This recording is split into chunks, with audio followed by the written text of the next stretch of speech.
The euphoria was obvious, their first sight of home for many months, and more hope than they can describe. I'm so happy, but I can't describe what I'm feeling right now, but I still have a little bit of fear, which is I'm thinking about my family inside Kuwait and what's going on there now, and about the food, medicine. Are they getting enough or not? They all share that anxiety about the families they left behind in Kuwait. Some have family living in Iraq. They've heard nothing of them since the war began. I think there should be some bargain between the Allied forces and the Iraqi regime of releasing the POWs and the Kuwaiti citizens, and I hope all the Kuwaitis that are held in custody, they'll be free soon.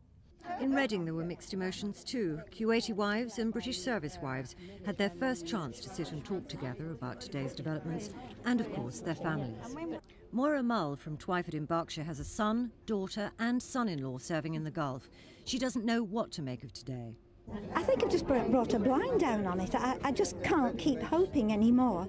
I just can't keep hoping. I just wait to see Saddam Hussein say on the television, it's over, and then I think we'll all really believe it, you know. Mona Salem brought a brochure showing the beauty spots of Kuwait. She doesn't expect them to look like this when she gets home. I just see this picture and I remember how Kuwait become now, and see everything is stolen, even this for the children. It's all gone. All gone, yes. Pam Handy's son is serving on HMS Brazen. She'd like to believe this is the end of the fighting, but... No, I honestly don't think it will be the end. I think it's going to go on a bit longer. And in all the countries involved, the families who wait have grown used to waiting for peace. Tricia Ingram's Thames News. The Prince met just about every casualty who was up to a visit. Among them, several of the men who were injured when their Warrior armoured personnel carriers were accidentally hit by American fire. 9 of their comrades were killed. Fusilier Michael Toth of the 3rd Battalion Royal Regiment of Fusiliers suffered burst eardrums and a twisted spine in the second explosion after he'd raced to save 2 comrades covered in flames. One of them is Corporal Peter Fife, who suffered burns to his face and hands and lost part of his toe. None of them wanted to talk about the incident that wounded them. It was, said Corporal Fife, one of the things that happens in all wars. As soon as the Americans operated on my foot, they flew me out of the country, brought me to Woolwich.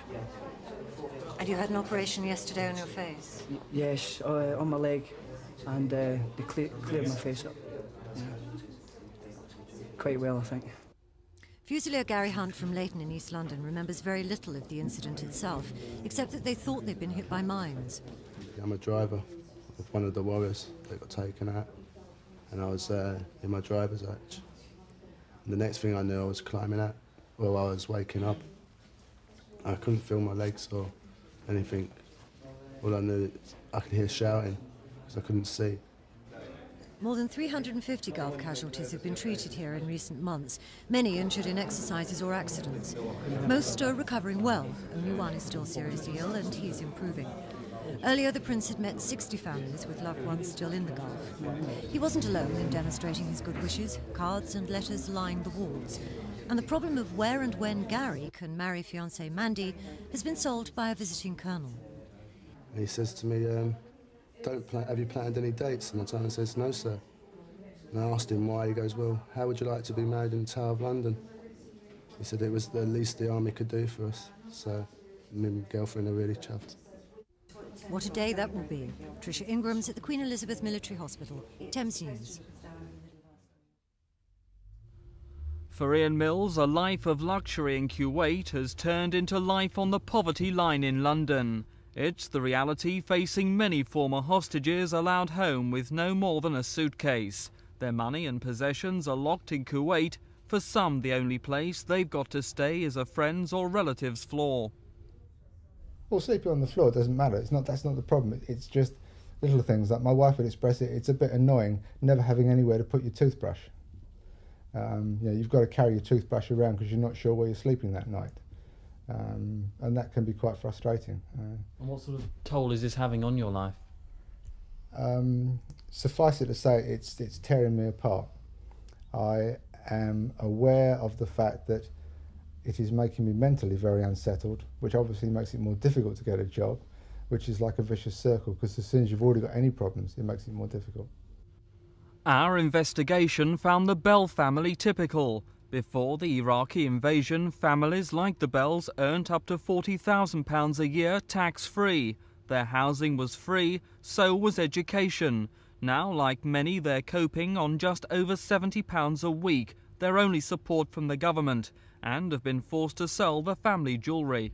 In the light of the fact that the French government, the American government and the Canadian government made an ex gratia payment to people who returned from Kuwait and from Iraq, we feel as if we've been ignored. We've been given no payment at all to resettle us. Now the former hostages are setting up a new group to offer advice and support. It's an offshoot of the Gulf Support Group and will campaign for a better deal from the government. It's hoped all those who were held in the Gulf will attend the first meeting on Saturday. None of us want charity, but we do need support and help. And we felt that if we got together as a group, we may find it easier to achieve our aims than the odd individual going here or there. One voice doesn't very often count for much, but if we can all get together and speak as a united voice, that perhaps we can get somewhere.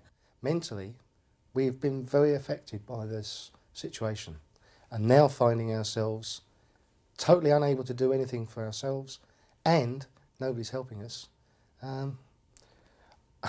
I don't cry, I'm not that type, but I get close to tears sometimes thinking of what am I supposed to do? How can I do anything?